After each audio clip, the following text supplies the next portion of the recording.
Mummy mummy हाँ बेटा बोल। मम्मी, सुबह के 9 बज गए हैं। मेरा ऑफिस जाने का टाइम हो गया है। आपने अब तक मेरा लंच तैयार नहीं किया। बताओ अब मैं क्या लेकर जाऊं। मुझे तो लगता है आज भी भूखा ही रहना पड़ेगा शायद। आपके होते हुए मैं भूखा रहूँगा। बताओ मम्मी। बेटा जाकर अपनी नई मम्मी को जगा ले जो सोई पड़ी है। शर्म नहीं आती तुझे बिल्कुल भी। उसे तो बोलता है आराम कर और अपनी बूढ़ी माँ के पास आया है खाने के लिए। खाना क्यों नहीं बनाया? मम्मी, आपको पता तो है उसकी तबीयत खराब है, इसलिए सो रही है वो। ऐसा है बेटा, मुझे सब पता है किसकी कितनी तबीयत खराब है। ये सब ड्रामे हैं ड्रामे। ये तो बस उसके सारे ड्रामे हैं मुझसे काम करवाने के लिए और खुद ना काम करने के लिए। बहाने लेकर पड़ जाती है कि मेरी तबीयत खराब है। और तू तो मेरा ऐसा बेटा है जिसे मेरा दर्द दिखाई ही नहीं देता। कई बार तो मुझे दुख होता है कि तुझे मैंने इसी दिन के लिए पैदा किया था क्या। बताओ, अपनी वाइफ का दुख तो दिखता है तुझे, लेकिन अपनी माँ का दुख नहीं दिखता। तुझे पता भी है सुबह 5 बजे से उठी हूँ मैं, 5 बजे से लगी पड़ी हूँ। सारे घर का काम किया है, सारे घर की साफ सफाई करी है। सारा काम खत्म करके सुबह से सारा काम निपटा कर अब तो मैं बैठी हूँ। और अब तो बोल रहा है कि मैं जाकर तेरा खाना बना दूँ। अभी तो मैं फ्री होकर बैठी हूँ, अब तेरा खाना बनाऊँ। 4 लोग हैं इस घर में। मम्मी, आपसे 4 लोगों का काम नहीं होता। सारे दिन साफ सफाई करने की कोई ज़रूरत नहीं है। कोई बात नहीं, मत बनाओ। मैं तो बाहर खा लूँगा खाना। जा रहा हूँ मैं। कितनी बदतमीजी करता है अब ये मुझसे। किसी ने सही कहा है कि बेटी ही होती है जो माँ का दर्द समझती है। बेटी को ही फ़ोन करती हूँ, उससे बात करके शायद मेरा मन सही हो जाए। हेलो हेलो अंजलि बेटा, कैसी है तू? मैं ठीक हूँ मम्मी, आप बताओ आप कैसे हो? बेटा क्या करूँ, बहुत दुखी और बहुत परेशान हो रही हूँ।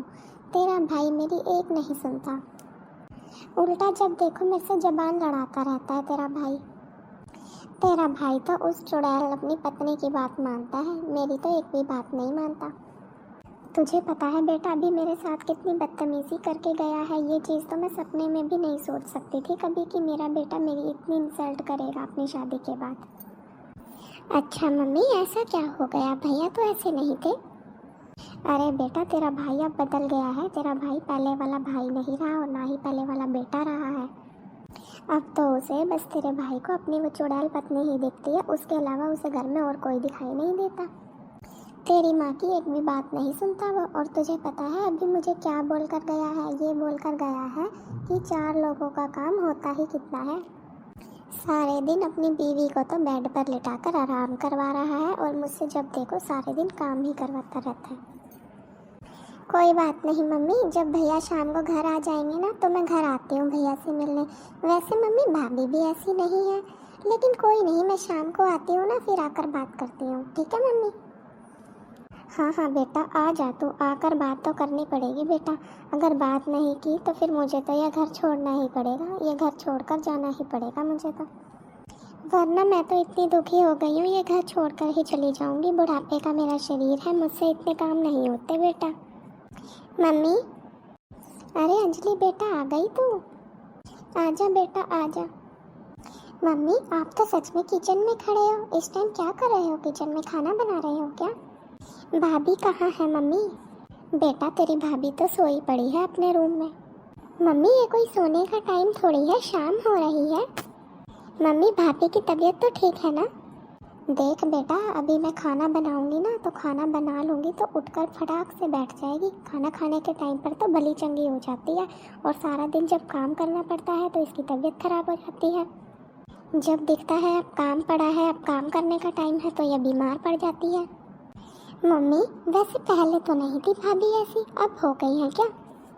अंजलि जब तू पहले रहने आई थी तो उस टाइम तेरी भाभी नई नई थी। अब तो मुझे यही बता, तुझे आए हुए कितना कितना टाइम हो जाता है? तू तो यहाँ अपनी माँ को देखने भी नहीं आती, तो तुझे कैसे पता कैसी है तेरी भाभी? शुरू शुरू में तो सभी अच्छे लगते हैं, रंग तो बाद में देखने के लिए मिलते हैं। अरे बेटा अब वो अपने रंग ढंग दिखा रही है। जैसे जैसे उसका टाइम बढ़ रहा है ना इस घर में, वैसे वैसे वो अपने रंग ढंग भी दिखा रही है। और तुझे तो तेरी भाभी ही अच्छी लगेगी। जब तू रहने आई थी ना पहले यहाँ, तो तेरी भाभी की नई नई शादी हुई थी, तभी तो आई थी ना। तो उसके बाद तू आई ही कितना है। और जो जिसके साथ रहता है ना, उसके रंग ढंग उसी को पता होता है कि वो कैसा है। जो कभी कभी आता है उसे तो अच्छा ही लगता है, और उसके आगे तो वैसे भी अच्छे बन जाते हैं लोग। मुझे पता है ना, सारे दिन ड्रामेबाजी होती है उसकी। तुझे पता है चूल्हा चौका करते समय मौत पड़ती है उसको। बेटा, सारे घर का काम मैं अकेली ही करती हूँ। तुझे बताऊँ बेटा अंजलि, मैं तो ऐसे मर जाऊँगी अगर यही हालात रहे इस घर के तो। मम्मी, आप ऐसे मत बोलो, कोई बात नहीं, मैं बात करती हूँ भैया से। अरे अंजलि, तुम कब आई? मम्मी, आप मुझे फ़ोन कर देते, फ़ोन करके बता देते कि अंजलि आई हुई है, मैं कुछ खाने पीने का ले आता बाहर से। खाने का तू लाएगा? तू बस कर, ले आया तू तो। थोड़े कम ड्रामे किया कर तू अपनी बीवी की तरह। जा अब, चल यहाँ से, जा अपनी बीवी के पास जाके आराम कर। जा चल चल, खड़ा क्यों है यहाँ, मुंह क्यों देख रहा है हमारा? चल जा, जाके अपनी बीवी की सेवा कर। चल, बना रही है ना तेरी माँ रोटी, खिला देगी अपनी बेटी को। तुझे चिंता करने की कोई ज़रूरत नहीं है। तू अपनी बहू की चिंता कर, ठीक है? तू अपनी पत्नी को देख जाके, जा। इतने तो हाथ पैर चलते हैं अभी मेरे। भैया, ये तो कोई बात नहीं हुई, ये कोई उम्र है मम्मी की खाना बनाने की? और भाभी कहाँ है, वो खाना क्यों नहीं बना रही? भैया, कितने दिनों से मम्मी मुझे फ़ोन कर कर के बता रही है कि सारा घर का काम वही कर रही है। अरे अंजलि, घर पे 4 लोग हैं, 4 लोगों का काम ही कितना होता है, इतना भी नहीं कर सकती है क्या मम्मी? देख ले अंजलि बेटा, देख ले, तेरे ही सामने कितनी बदतमीज़ी कर रहा है अपनी माँ से ये। हाँ मम्मी, देख भी रही हूँ और सुन भी रही हूँ। सच बताऊँ तो भैया, मुझे तो मम्मी की बात पर विश्वास भी नहीं हो रहा था कि आप मम्मी के साथ ऐसा भी कर सकते हो। भैया, कुछ तो शर्म करो अब आप। मम्मी की अब उम्र हो गई है, बुढ़ापे का शरीर है, मम्मी से ज़्यादा काम नहीं होता घर का। और भैया, आप ये कह रहे हो ना कि 4 लोगों का काम कितना ही होता है। क्यों नहीं होता 4 लोगों का काम? झाड़ू पोछा, बर्तन, कपड़े, खाना, क्यों नहीं होता 4 लोगों का काम? क्यों नहीं होता 4 लोगों का काम? बहुत होता है 4 लोगों का काम भी। और काम तो काम होता है, चाहे वो 4 लोगों का काम हो, चाहे वो 10 लोगों का काम हो। जो काम 4 लोगों का होता है वही काम 10 लोगों का भी होता है। फ़र्क कितना है, बस टाइम बच जाता है। और ये किसने कहा है कि 4 लोगों का काम नहीं होता? हाँ फिर अंजलि, ये बात तू मम्मी से पूछना। मम्मी भी तो तेरी भाभी को हमेशा यही कहती रहती थी कि 4 लोगों का काम कितना होता है, 4 लोगों का काम कितना होता है। पूरे दिन वो बेचारी काम में लगी रहती थी, फिर भी मम्मी उसे यही बोलती थी कि 4 लोगों का काम ही कितना होता है। और ऊपर से कहती है कि तू काम करती ही क्या है। और मम्मी उसे बोलती है कि जितना काम तू करती है ऐसा तो काम मैं भाग भाग कर लूँ। तेरी भाभी को बोलती है जितना काम तू करती है ना, उतना काम तो मैं चुटकियों में कर लूँ, भाग भाग कर लूँ। और अंजलि, मम्मी ने तुझे घर की तो सारी बातें बता दी, लेकिन तुझे ये नहीं बताया कि तेरी भाभी की तबीयत कितनी ख़राब है। मम्मी ने एक बार भी जाकर उससे पूछा क्यों नहीं कर पा रही है वो घर के काम, और कैसी तबीयत है उसकी। उसके पास जाती तक नहीं है, उससे पूछती तक नहीं है कैसी तबीयत है उसकी। अपनी तो बताती नहीं तुझे मम्मी, उसकी बता देती है। ये देख, अभी हॉस्पिटल से ही आया हूँ मैं। तेरी भाभी का ब्लड टेस्ट कराया था, उसकी रिपोर्ट लेकर आया हूँ अभी। देख, उसको टाइफाइड भी है और मलेरिया भी है। आज ही उसको हॉस्पिटल में एडमिट करवाना पड़ेगा, उसकी तबीयत बहुत ज़्यादा ख़राब है। देख ले तो खुद ही, और अच्छी तरह पढ़ भी ले। मम्मी, आपको पता नहीं था कि भाभी की तबीयत इतनी ख़राब है? भाभी को टाइफाइड और मलेरिया दोनों एक साथ हो गया है। मम्मी, आपको तो भाभी का ध्यान रखना चाहिए था, और आप मेरे को भाभी की गलतियाँ गिनवा रही हो। ये तो बहुत गलत बात है मम्मी। एक तो आपने उनका ध्यान नहीं रखा, बल्कि उनकी इतनी तबीयत ख़राब है, आपको तो उनका ध्यान रखना चाहिए था। और ऊपर से आप उनकी गलतियाँ इतनी गिनवा रही हो। वो ये नहीं करती, वो करती है, वो सारे दिन बेड पे पड़ी रहती है, वो काम नहीं करती। उनकी हालत तो देखो, उनकी हालत आपको दिख रही है काम करने वाली।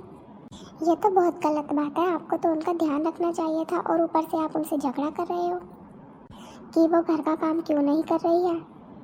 अरे अंजलि, मम्मी को कैसे पता होगा? मम्मी एक सास है, सास, और सास को हमेशा यही लगता है कि उसकी बहू कभी बीमार नहीं पड़ सकती। हाँ मम्मी, आज मुझे भैया की बात बिल्कुल सही लग रही है। हर सास को ऐसा क्यों लगता है मम्मी कि उसकी बहू कभी बीमार नहीं पड़ सकती? लेकिन मम्मी, अगर ऐसा ही मेरे साथ हो रहा होता, अगर ऐसे ही मेरी सास मेरे साथ कर रही होती, तो आप मम्मी मेरी सास को 100 गालियाँ दे रहे होते। मम्मी बीमार तो आखिर कोई भी पड़ सकता है ना, बहू भी तो आखिर इंसान ही होती है ना। मम्मी जब मैं बीमार होती थी आप मेरी कितनी देखभाल करते थे, कितनी केयर करते थे आप मेरी। वैसे ही मम्मी भाभी को भी तो देखभाल की ज़रूरत पड़ती है ना, उनको भी तो अपनी मम्मी की याद आती होगी ना मम्मी ऐसे टाइम पर जब वो बीमार पड़ती हैं। तो मम्मी आप ऐसा क्यों समझते हो कि बहू सास को माँ नहीं समझती। और मम्मी मैं मानती हूँ कि आपसे इतना काम नहीं होता है। अगर आपको कोई दिक्कत थी मम्मी या आपसे काम नहीं हो रहा था तो मुझे आप एक फ़ोन करते ना, तो आप मुझे ये बोलते कि मैं आ जाऊँ घर पे और आपकी हेल्प करूँ।